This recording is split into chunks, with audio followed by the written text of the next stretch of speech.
Listen, if we're all ready, we'll kick off with Gary from Sky. Thanks, Dan. Hello, Mikel. Good morning. Let's start at the start. A new way of trying to get the injury updates from you, starting with start. S-T-A-R-T. S. Saliba. What's the latest on Saliba? We have to wait and see. Yesterday we didn't train, so he hasn't trained with us yet. So we have an extra day. We train this afternoon. Let's see if he can be available or not. Could you set a matter of days about the last night press conferences? Yeah. But it's still a matter of day. And remains the same, yeah. Obviously, if he asks me the Everton game, I think he will be fit for tomorrow. I don't know. Okay, T. Second letter. Timber. Timber, again, depends how he feels today. Because he was looking okay ahead of the Bruges game. So a good chance? It was a knock that he picked and he wasn't feeling comfortable. So, yeah, again, I think it's something a matter of days, but whether it's tomorrow or not, we'll see. Okay, next letter is A. That's going to be a long start then. A starts at and, because there's always an and when it comes to injury news at A for Arsenal. So R, Rice, how's Declan? Let's see how it is today. Obviously, he was ill. That's an illness. Normally, in a few days, it gets resolved, but we have to wait how far he can push. Okay, another T to England. Trossard, how's Leandro? Again, another one that is a matter of days. Sounds boring, but it's the reality, so we don't know. And if it's available, for how long? Wish I hadn't started because We don't have the S at the end, no? we've got absolutely nowhere. What? Okay. Big question mark still at the end of it. Yeah, okay. Impressive game in midweek to bounce back after Villa. Important to keep that momentum going. For sure, yeah. After any defeat, you want to put it right straight away. We certainly did that and put ourselves in a great position in the Champions League. And now it's about Wolves focusing back on the Premier League. And after what happened and the result that we had against Villa, obviously, is a massive opportunity for us again to win the game and put ourselves in a great position. Based on results, Wolves have been extraordinarily poor, lost all of their last 8 games. You'd be expected to take the 3 points tomorrow. Is there a danger of maybe a bit of apathy around the fans and even the players? Always, in any Premier League match, and especially against a team that obviously is fighting against results. I know the manager really well and how he's going to push and get the players ready to do that. So from our side, we're going to go full gas from the beginning because we know what we have to do. If you're a team that is hoping to win the Premier League, do you have to beat Wolves? Yeah, at the end, you're going to have over 90 points probably to win it. So that means win a lot of football matches. And tomorrow we have 3 that we have to earn. In recent weeks, you've had a draw at Stamford Bridge. You beat Tottenham and you beat Brentford. But obviously you've lost 2 in the last 5. Obviously big defensive injuries as well. So because of that, partly because of that, the table based on form, so the last 5, the table is based on form, you'd be 7th, not even in the top 6. Is that good enough? When? The form table for the last 5 games, given those problems you've had and the results you've had, still you've only won 2 in 5. Yeah, hopefully tomorrow will change. We win tomorrow and then it's a different one. And then in the last one, we are the best, or in the last 2 or in the last 3. So we try to win every game and that's the only thing that we can do in terms of being as consistent as possible. All right, finally for me, it's about time we revisited the supercomputer. We love the Opta Supercomputer. It's been a while. Surprise me. Villa, chances of winning the Premier League 6%, City 20%, Arsenal 72%. Is that in the last 5 games or in the total? I'm just asking, Since the start. Since the start, till the end. Yeah? Okay. Is that right? Is that about right, do you think? I don't know. The computer says it was the same that the computer said the last 5 games or the next 5 games. I don't know. The only thing that we can do is increase the probability of winning the next match by doing the things that we do really well and preparing the best possible way. For me, that's the end. Thank you. Thank you so much. Okay. New day from the Premier League? Arteta, ahead of your fixture against Wolves. Oh, let me grab the mic. Thanks. Thank you. It's all right. Right, Arteta, ahead of your fixture against Wolves, some might say this is a game that Arsenal should control quite comfortably on paper. How do you guard against complacency?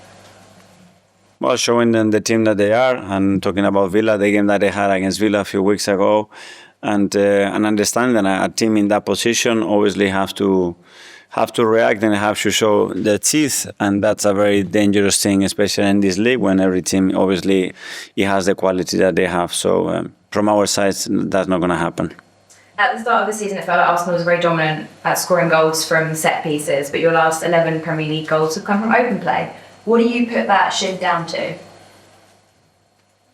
That this is football and it has waves, and you try to analyze 5 games or 10 games, and the sample is that small that you get very, very confused. So at the end, even 40 games is not enough to have a sample of what your team looks like, because it's too small.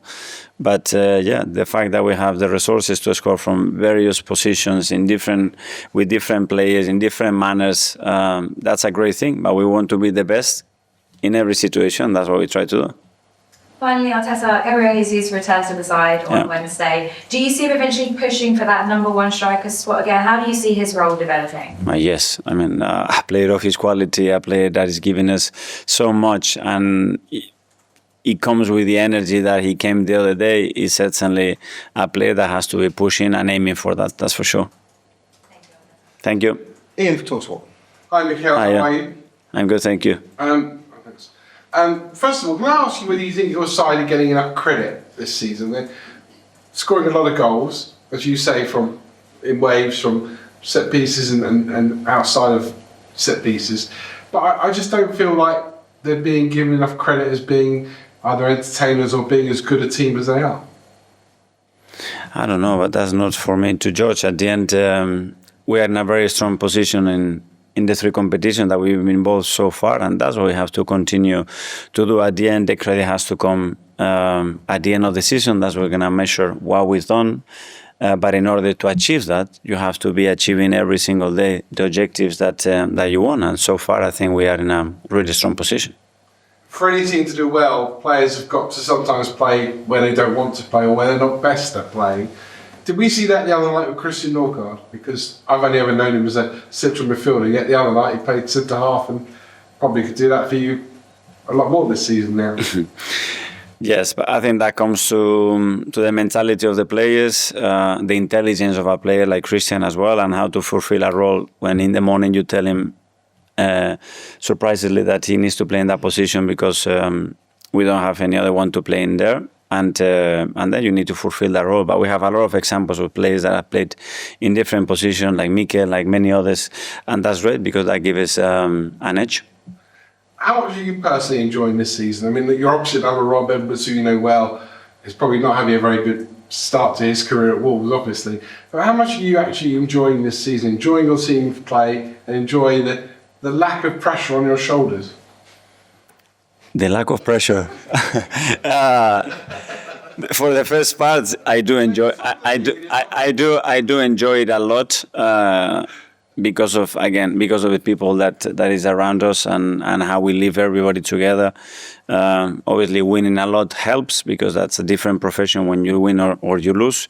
And yeah, I feel privileged to be where I am and keep going. Last one, the supercomputer thinks you're going to win the Premier League. Most people have seen you win... Is that the same supercomputer or a different one? Same one. There's only one. Supercomputer thinks you're going to win the Premier League. Everyone who's seen you win 6 out of 6 thinks you're going to win the Champions League. You're in the quarterfinals of the League Cup and you start with Pompey away in the FA Cup. Is the quadruple on? What is on is the 3 points of tomorrow, and I think that's enough for my supercomputer in my brain.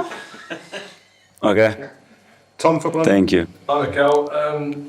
When Viktor came in, he's obviously come from a very different league and he's a very different profile of centre forward to what perhaps you've had in more recent seasons. If I may ask around, and if you could explain how, when a player like that arrives, do you have to adapt to a player like that, and how much is it the player has to adapt to a different style and system?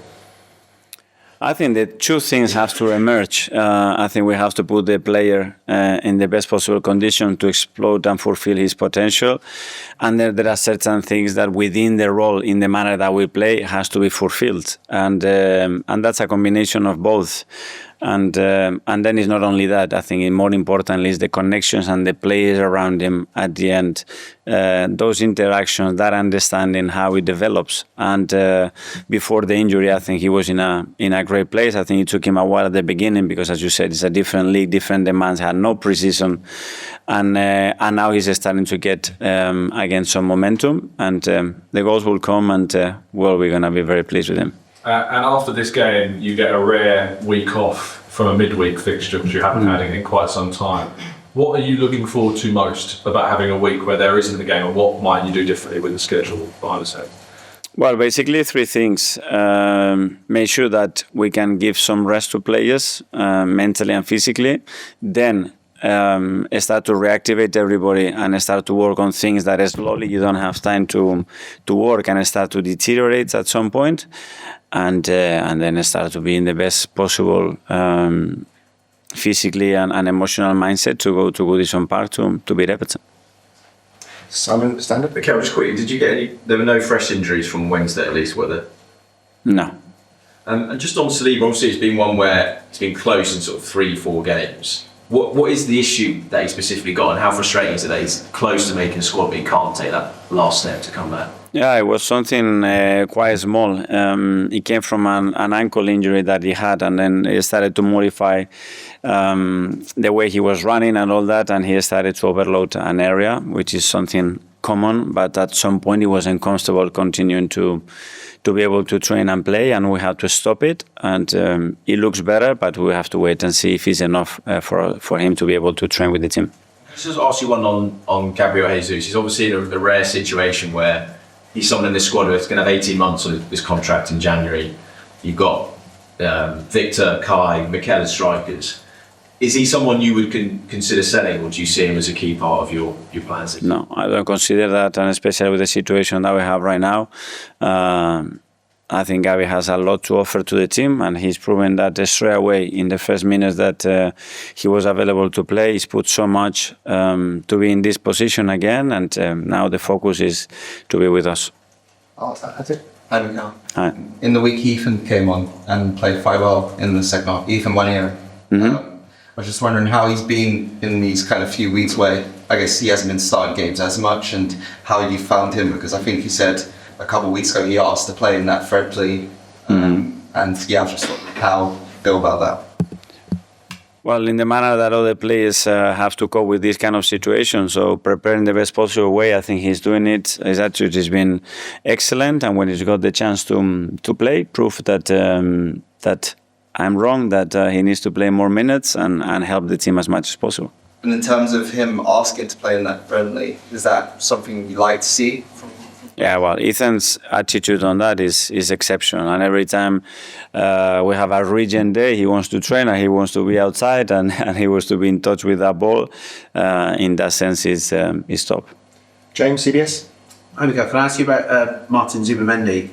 2 assists, 6 chances in the game against Club Brugge, but there are other games where he plays maybe a more conservative role. How impressed have you been by how, not just he's adapted to the Premier League, but how he's adapting game by game to cater the way he plays to the opponent?